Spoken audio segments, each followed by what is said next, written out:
Hello guys! Tara, samahan nyo ako sa araw ngayon dahil ito ang aking continue na video dito sa Angeles, Pampanga City.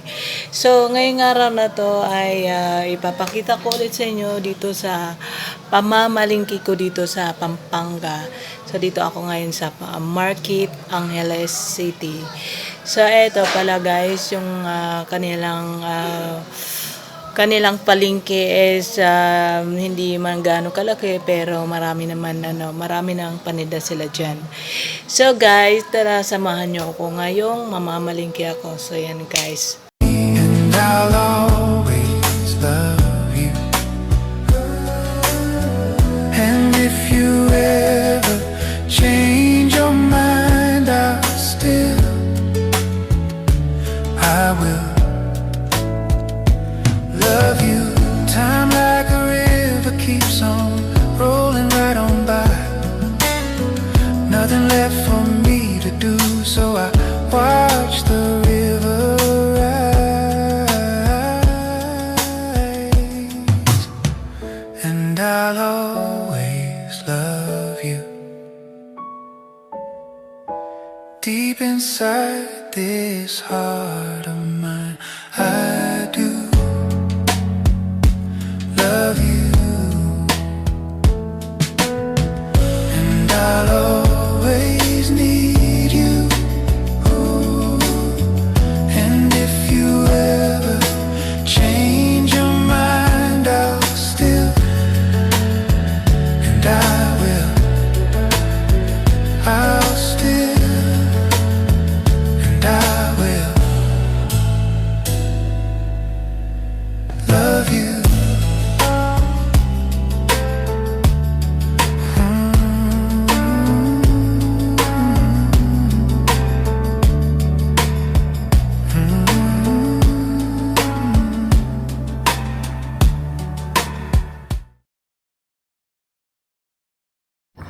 At natapos na nga ako mamili ng isda at meat.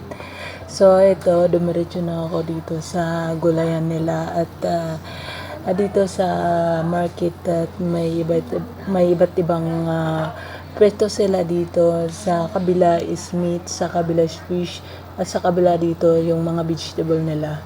So yan guys, at may nakita ako dito restaurant at umaga pa lang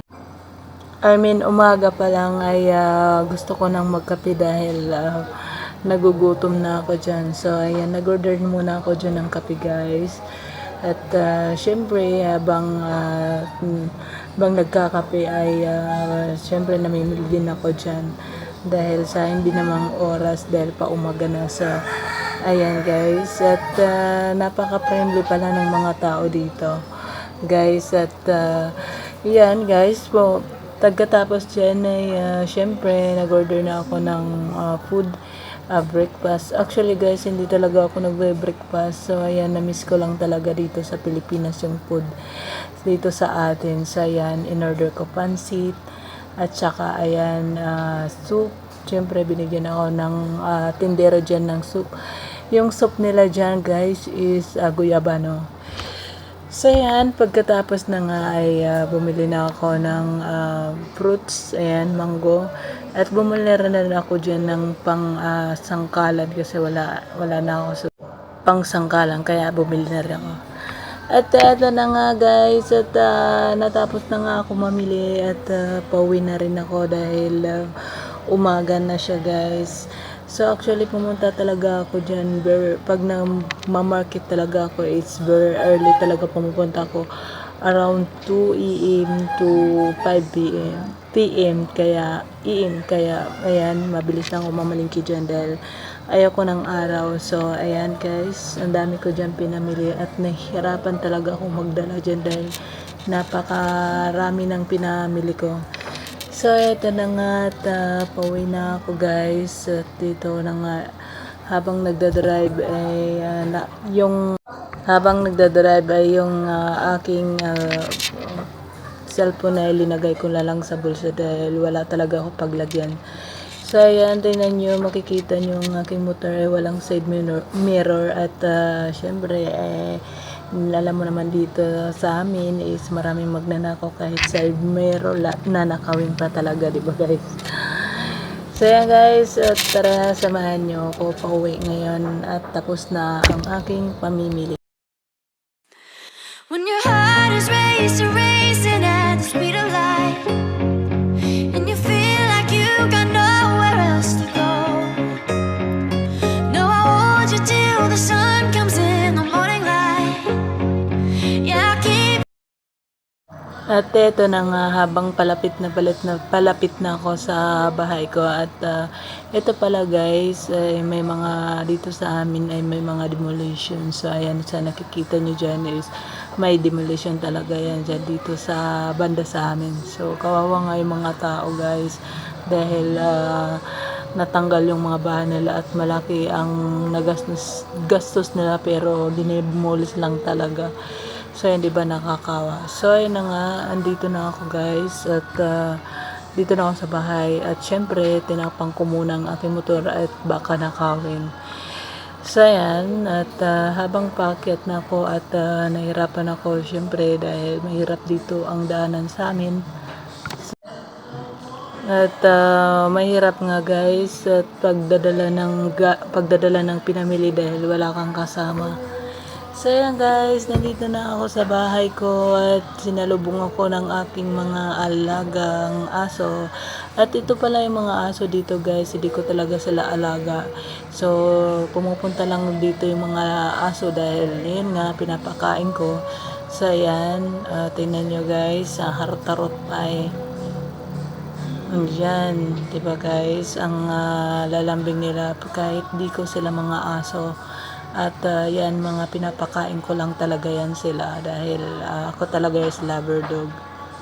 So yan, may pusa pala dito guys. Tignan nyo, sabi ko bakit may pusa dito. Ito ding pusa na to is pumupunta lang din sa akin dahil syempre pinapakain ko din sila. At ayan na nga mga pinamili ko guys. At napakabigat talaga guys. Sobra dahil wala talaga akong katulong na magbubuhat kundi ako lang talaga. At syempre before ko lagay yung mga pinamili ko dyan ay inayos ko muna ang aking sink dahil ayan, may mga hugasan dyan guys. Pasensya na kayo ay madumi. Alam mo naman dito sa Pilipinas. So ito mga pala yung mga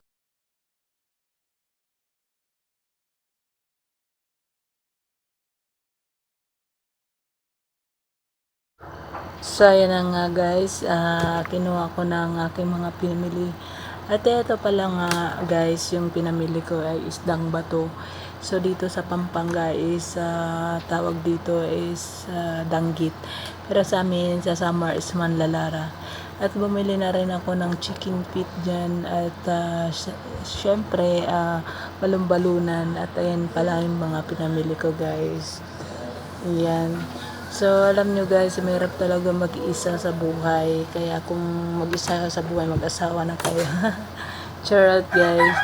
So, yan. At habang ay nag-aayos nga ako, at nandito pala yung mama ko, darating siya. So kailangan ko na tapusin dito para pagdating nila ay makaluto na rin. So, yan guys. At guys, binadget ko pala yung pagkain ko dyan at napakamahal talaga ng mga pamilihin ngayon at halos triple ang mga price nila dito sa Pilipinas. Ay, ang pag uwi ko nga dito sa Pilipinas ay nagulat nga ako kasi yung taxi normally talaga guys is 500 lang mula dito sa bahay to airport. Pero pagdating ko talaga guys, nagulat ako halos ang bayad papuntang to airport to bahay is almost 1,500, diba? Is napakamahal talaga. Is triple talaga siya guys. So, yan guys, at binadget ko na ang aking food na pinamili at syempre kailangan natin mag-budget dahil expenses ngayon ang mga pamilihin, di ba? Mahirap ang buhay. Kaya tipid-tipid muna tayo guys. Ayan. So actually dati hindi talaga marunong magtipid sa mga pagkain. Kung basta-basta lang ako mamili. Tapos halos lahat lutuin sa isang araw. Tapos kinabukasan wala na talaga. So ngayon ay natutunan ko dahil marirealize nyo talaga na maraming ngayon maraming mga bibilin. I mean guys, sa panahon ngayon talaga ay napakahirap, ay kailangan talaga natin mag-budget, diba guys? So ayan, inasikaso ko ng aking mga pinamili at hinugasan ko lang dyan guys, at linagay ko na lang yan sa mga plastic. So ayan. Guys, pasensya na kayo kung may narinig kayong batang umiyak, ay yung kapitbahay ko pala yan guys. At hindi ko alam na may bata pala na. So ayan guys, ayan, hanggang dito na lang. So thank you for watching, and sa susunod uli ay magbibideo ko dito sa Angeles, Pampanga, I mean dito sa Pilipinas. So kaya habang nandito ako ay magbablog ako. So salamat guys.